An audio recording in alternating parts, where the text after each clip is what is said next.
Bueno, vamos con la entrevista anunciada. La vicepresidenta Lucía Topolansky, a casi 8 meses de haber ocupado este cargo y a un día de un nuevo plenario del Frente Amplio y con varios temas sobre la mesa que recibimos a la vicepresidenta de la República. Bienvenida arriba, gente. ¿Cómo anda? ¿Bien? Bien, bien. Bueno, muchos temas para hablar, del plenario, de los temas que se van a aprobar allí, del TLC con Chile que veníamos hablando, pero también acá se puso un tema sobre la mesa y se viene poniendo día a día con las noticias que tiene que ver con las muertes violentas, la situación de inseguridad del país. ¿Cómo ve el accionar del gobierno, bueno, como miembro del gobierno y este reclamo de la gente y un día y otro también noticias sobre muertes y asesinatos en el marco de peleas de narcotraficantes? Sí, el convidado de piedra del narcotráfico cambió la realidad social, ¿no?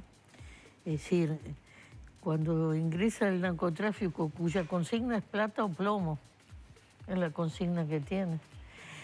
Eso cambia tremendamente, impacta en la realidad social. Desgraciadamente está en el Uruguay, está en todos los países. Y es un tema muy difícil. ¿Era inevitable? Yo no me atrevo a decir que sí o que no, pero el narcotráfico es uno de los negocios más grandes de la tierra. Mientras haya consumidores, y hay dos focos grandes de consumidores, que es Estados Unidos, es donde hay más consumidores, y después la Unión Europea. Mientras haya a quién venderle, va a haber quien quiera vender y hacer el negocio. Es como el negocio de las armas. Son los dos negocios más grandes. Entonces, Uruguay no es un país finalista en esto, ¿no? Porque somos muy poquitos. Es un país de tránsito. Pero ese tránsito es muy dañino. Pero, por ejemplo, hace poco me decía alguna gente de Argentina que el narcotráfico que se instaló en Rosario, que era una ciudad, que es una ciudad muy similar a Montevideo, ¿no? Es feroz en la Argentina, pero claro, Argentina es un mercado mucho más grande. Entonces, es una lógica que acá lo que se ve es la falta de gobernanza mundial, porque si hubiera un real pacto mundial, capaz que esto se podía retroceder. Pero mientras haya uno que quiera comprar, va a haber uno que venda. Lucía, ¿habrá sido entonces ingenuo o utópico el haber creído en aquel momento cuando Fernández Huidobro, como vocero del gobierno, hablaba de la producción de marihuana del Estado para tratar de arrebatar ese mercado? Y recuerda usted, fue parte de las medidas que se dieron para supuestamente generar mayor seguridad, porque la incidencia... No, eso es bastante más complejo. Mire, hace un montón de años que hay recetas que organiza la DEA, que las aplicó en México, en Centroamérica, en Colombia y demás, y no han dado resultados. No han dado resultados. Esa es la línea que mandaron desde los gobiernos centrales, vamos a decir. Entonces, se instaló en el mundo, y muchos dirigentes en el mundo, alguien que fue presidente de Colombia, Samper, pero en los mismos Estados Unidos, analizando aquel viejo fenómeno de la ley seca, en donde el haber prohibido el alcohol generó las mafias conocidas, Al Capone y demás, generó una situación insostenible en Estados Unidos. Entonces, el cambio de esa realidad, y en esos años Uruguay, como siempre en muchas cosas es precursor, nacionalizó la producción de alcohol por dos razones. Uno, porque era la forma de controlar, y otro, porque si igual la gente iba a tomar alcohol para que no tomara cualquier cosa, alcohol de madera, cosas que son absolutamente nocivas para la salud, había un control sobre eso. Ahora, ¿eso iba a evitar que alguien que quisiera tomar alcohol tomara? No, porque eso es otra cuestión social. Bueno, esto es lo mismo, no es lo mismo que alguien vaya a una farmacia donde hay un registro que es reservado, pero un registro al fin, y compre un producto que tiene un marco de control, igual lo va a comprar, si no, porque no es verdad, y no es verdad que eso promueve, todo eso son nubes de humo. Es parte de ir sacándole el negocio. Lo que pasa es que el negocio se empezó por ese punto, porque en ese momento de lo que se podía registrar, porque esto es el mundo clandestino tiene muchísimas dificultades para registrarlo. Aparentemente era lo que más se consumía, sacarle ese negocio. Después hubo en el camino de este proceso, hubo todo el tema de los bancos, que vinieron a trancar una política social, yo qué sé, cosas impensables. Tenemos que ver el todo. Y aparecen también en el horizonte, porque hay un cambio en el poder adquisitivo de la gente que por razones de poder adquisitivo compraba la nefasta pasta base que se pasa a la cocaína, que es más cara, los efectos son distintos sobre el organismo, ¿no? Yo no soy técnico, pero sé que esto es así. Y aparece todo ese mundo de químico, de las drogas químicas, que es terrible, que hemos visto en conciertos de música metálica. Yo no conozco bien, es otro mundo para mí, que en donde hay todo una comercialización de eso. Entonces es parte de la civilización que estamos viviendo. Por eso son fenómenos tan difíciles de abordar. Nosotros tenemos una enorme preocupación, incluso hay un instituto, creo, que está investigando todas estas cosas. Y bueno, y eso genera ese mundo. Ese mundo de quien trafica es un mundo deleznable, ¿no? Porque ya le digo, la consigna es plata o plomo. Entonces no hay lugar a nada ahí. Y está instalado en todo el mundo. Está instalado, yo no conozco un país en el mundo donde esto no esté instalado. Y aparecen esos dos grandes mercados de consumidores, porque México, por ejemplo, paga el pato de vivir al lado de Estados Unidos. Pero nuestro país, ese mundo que usted dice nefasto, ha tomado algunas zonas del país, algunas bueno, porque eso es el y tiene de rehén a población que nada tiene que ver, y es un reclamo que tiene que ver con sí, es el modus operandi de ese tipo de delincuencia, es ese. Ahora, fíjese, yo un día le hice la pregunta a la gente que está en el ámbito, alguien que tiene una boca de venta de drogas, ¿cuánto gana por mes? Bueno, a ver. No, ese no hace plata. El de la boca... Sí, pero ¿cuánto pensás que gana el que hace plata es el que le distribuye. Ya sé, hace más plata, pero el de la boca, ¿cuánta plata hace? El que arriesga... No tengo ni idea, pero... Entre 120.000 y 130.000 pesos mensuales. Entonces, cuando... Y el trabajo... Sí. No suda demasiado. Estar abierto. Entonces, 24 horas. Cuando se instala una boca en una familia... Pues estas cosas hay que reflexionarlas con mucha tranquilidad y poco titular, diría. Y cae preso el padre.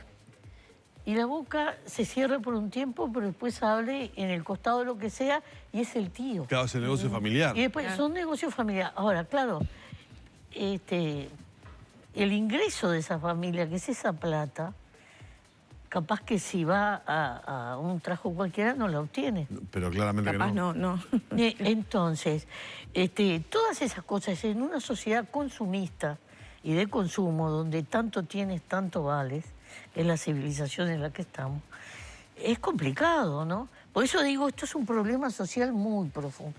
Y después el modus operandi de estas bandas es por...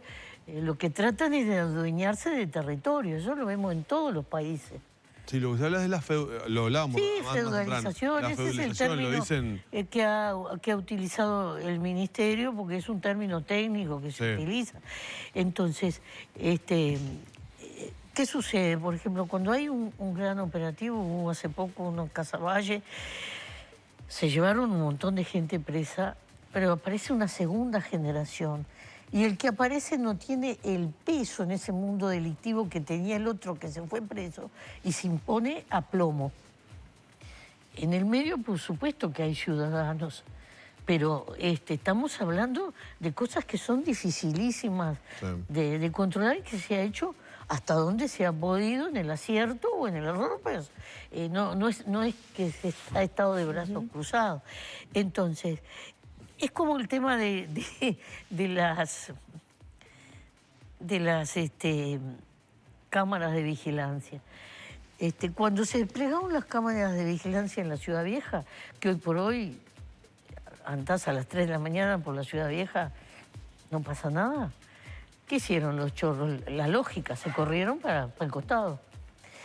Este verano, cuando se pusieron las cámaras de vigilancia en el Cerro, Grecia, Carlos María Ramírez, toda esa zona, hubo un avance de chorros sobre el Paso de la Arena. Eso lo vi yo porque yo vivo ahí. ¿Por qué? Ahora, tú no podés, porque ni siquiera económicamente podés, poner al mismo tiempo en todos los puntos del país toda la superficie. Entonces vas avanzando desde las zonas más pobladas, más conflictivas, lo que se llama los puntos calientes en la técnica. Vas avanzando y efectivamente esas cámaras han permitido una cantidad de acciones policiales que no estaban pensadas. Entonces, pero todo eso son costos, ¿no? Ojo al gol. Entonces, esa es la complejidad de estos temas. Lo peor para mí es discutir estos temas desde la simplificación. Yo creo que estos temas hay que pensarlos mucho. Todos tenemos que colaborar en cómo tejer esa red social contra eso. Y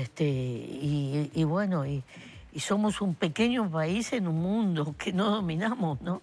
Ahora, no se puede comparar Uruguay con Colombia. Yo conozco la situación, la realidad de Colombia. Un poco grueso. Ni con México, donde estamos a unos pasos de una elección y mataron 82 candidatos, ¿no? Y los periodistas... 100 periodistas van muertos. Los periodistas en México es terrible. Ahora, hubo un congreso de la CIPA hace 2 años, por ahí, que fue en México, ¿no? Y lo habían invitado a Pepe, yo estaba allí, también lo acompañé porque habíamos ido antes a otro lado. Y en ese congreso se pidió 1 minuto de silencio por los periodistas muertos y nadie se paró. Ni el presidente Peña Nieto, que estaba presente. Entonces uno se horroriza de algunas cosas que pasan en el mundo. Porque yo me imagino, si yo tuviera la vocación de periodista y viviera en México, me lo pensaría 2 veces. Es decir, es como esos periodistas que van a los escenarios de guerra, que en cierto modo son admirables porque traen la información de cosas que si no se registraban así no se registran. Claro. Pero la posibilidad de vida, muerte, secuestro y todo lo otro es cotidiana. Y hay una lista de gente que ha muerto por esa realidad. Entonces, yo creo que nosotros tenemos que, como sociedad, tenemos que reflexionar mucho en esto, mucho, y ayudarnos. Es decir, esto es una cosa que la tejemos entre todos o no sale. Lucía, le propongo temas políticos. Estamos en las postrimerías de un plenario del Frente Amplio, donde se presenta como gran tema el TLC con Chile, si apoyar o no, y que la fuerza política lo discuta. ¿En realidad es tan relevante el TLC con Chile o son relevantes las posiciones políticas que tienen cada uno de los sectores en la interna que lo hacen relevante el tema? En primer término, el plenario está citado para discutir un documento sobre relaciones internacionales. Eso es lo que vamos a decidir. Claro, el gran titular ha sido el TLC con Chile. Sí, ¿no? sí, bueno, pero los titulares muchas veces ponen cosas que uno se pregunta de dónde salen. Entonces, el plenario se hizo un documento.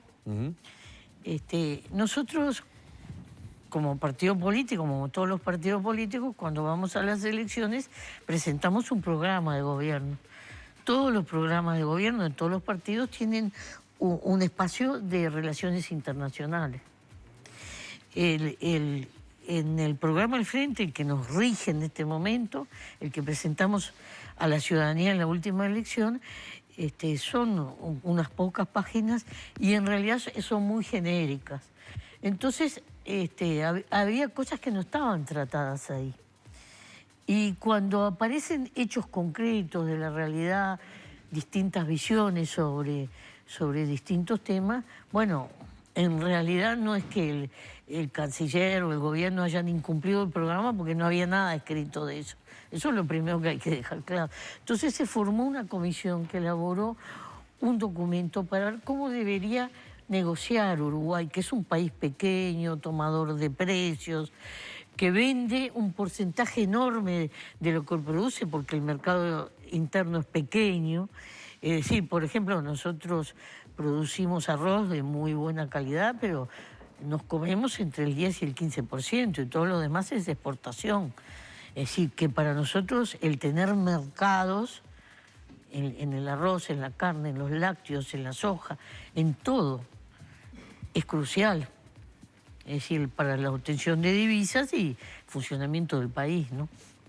Ahora bien... Ahora, lo de Chile es marginal. Cuando yo soy un grande, como puede ser Estados Unidos, como puede ser China, puedo marcar el paso. Cuando soy un chiquito, yo tengo una asimetría enorme que me dificulta muchísimo muchas cosas. Entonces, esa es la dificultad de esta discusión, ¿no? En realidad no se puede reducir a un titular esto sí o esto no, es una discusión profunda. Con Chile sí, hace bastante que tenemos un tratado de libre comercio que en algunas cosas ha resultado positivo, en otras ha sido neutro, porque un tratado, por ejemplo, el tratado de libre comercio que también tenemos con México, se firmó, después hubo algunas desinteligencias, quedó firmado, pero sin operarse. Después, cuando empezó a operar, generó una serie de beneficios y ahora se profundizó en el último viaje que hizo el presidente a México y dimos un salto importante porque los lácteos que le vendemos a México por ese tratado iban para las compras estatales, es decir, lo que el Estado distribuye en comedores, etc. Pero ahora tenemos la oportunidad de estar en góndola, lo cual hace una diferencia total, porque, por ejemplo, la marca Conapro, le voy a poner la emblemática, no es contra ninguna otra láctea. Sabemos, por ejemplo, que en Brasil, cuando aparece en góndola, desaparece inmediatamente. Es decir, tiene un prestigio, ¿verdad? Entonces, eso es una ventaja para el vendedor. Bueno, en realidad, a nosotros esos tratados nos han servido. Ahora bien, cuando yo hago un trato con usted, con ella, yo no te puedo decir, bueno, mira, el trato es este y me lo aceptás y punto, no. Porque entonces yo no estoy haciendo un trato, estoy imponiendo algo. Cuando yo hago un trato, yo hago una propuesta, tú haces una y los dos transamos algo, negociamos, eso es la negociación, y en la negociación ganamos cosas y algunas tenemos que transar. Por supuesto que cuando es un país bastante simétrico como el nuestro, como es Chile, esto es mucho más sencillo. Ahora, cuando yo negocio con un país mucho más grande que Uruguay, por eso la negociación en bloque, Mercosur, tiene esa ventaja. Bueno, como Mercosur puedo poner condiciones que como Uruguay no puedo. Entonces, estamos también frente a un tema difícil, pero en el que nos va la vida. ¿Por qué? Porque la producción uruguaya no puede venderse toda en Uruguay. Y nosotros tenemos un potencial de producción todavía más alto. La FAO calcula que en producción de alimentos podemos tener mucho más. Entonces, a nosotros, ¿qué nos conviene? Tener la mayor cantidad de mercado posible. No poner los huevos en una sola canasta, porque si el día de mañana se te cae ese mercado, ¿qué fue lo que pasó con Fripur? ¿Qué pasó con Fripur? Fripur era la empresa con mayor valor agregado del Uruguay. Vendía un producto del mar, pero con un valor agregado enorme. Ahora, ¿cómo entraba a la Unión Europea? No entraba como Fripur, entraba por un joint venture con Nestlé. Es decir, la marca, el italiano que compraba esa cajita de pescado procesado, veía la marca Nestlé, que es una marca suiza de mucho prestigio en Europa, y allá chiquitito, en eso que no lee nadie, aparecía la palabrita Freeport, ¿no? No le terminó yendo muy bien a Freeport, ¿no? Se Y a los cayó la trabajadores Unión menos. Europea, crisis de 2008, por eso voy, había un solo mercado, que era la Unión Europea, se cayó la Unión Europea, crisis del 2008, se cayó Freeport. Entonces a nosotros nos conviene el abanico, porque si se me cae este, puedo tener este, puedo tener este, puedo tener...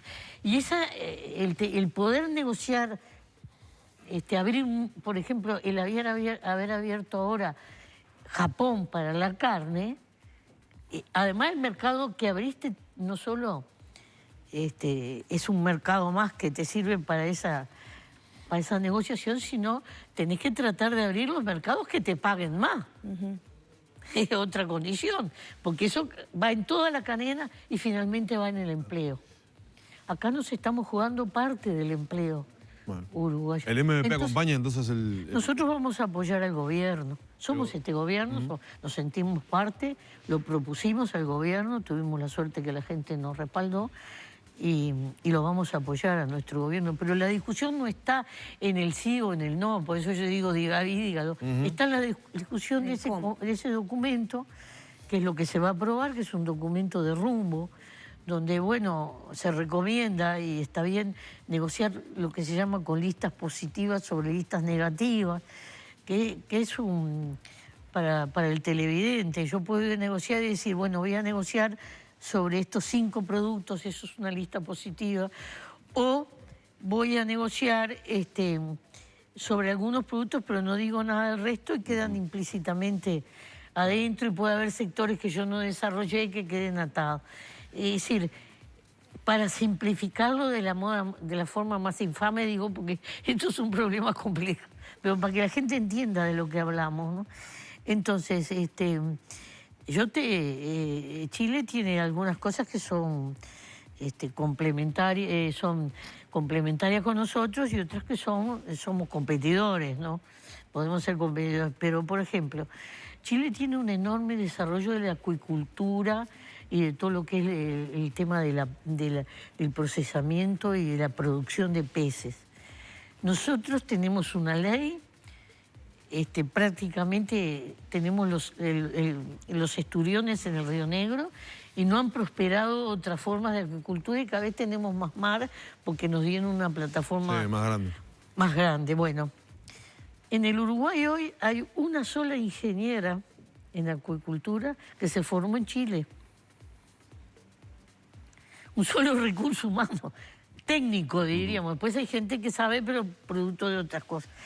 Entonces, el caviar uruguayo está compitiendo en el mundo. Iba a Irán.